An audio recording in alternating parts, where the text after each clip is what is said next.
হরে কৃষ্ণা, রাধে রাধে। আমরা মানুষরা বড়ই অদ্ভুত আর বোকা। আমরা যখন 4-5 জন একই জায়গায় জড়ো হই তখন কিন্তু একে অপরের নিন্দা করতে থাকি।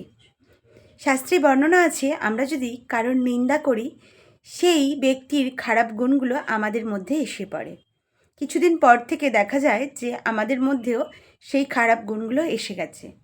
শ্রী চৈতন্য মহাপ্রভু বলেছেন, সকাল সাঁঝে নিজ দ্বারেতে বসিয়া হরিনাম করো সবে হাতে তালি দিয়া।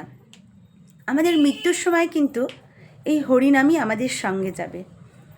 কালী কালী, দুর্গা দুর্গা কোনো কিছু বলেই কিন্তু আমাদের নিয়ে যাওয়া হয় না সব দেহকে। তাই হরির নাম দিয়েই নিয়ে যাওয়া হবে। আমরা সর্বদা যেন হরিনাম করি।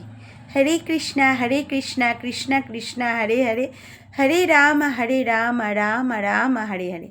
আমরা যখন হাতে তালি দিয়ে কীর্তন করব, আমাদের হাতের সমস্ত যে খারাপ রেখাগুলো সেগুলো পরিবর্তন হয়ে ভালোতে পরিণত হবে।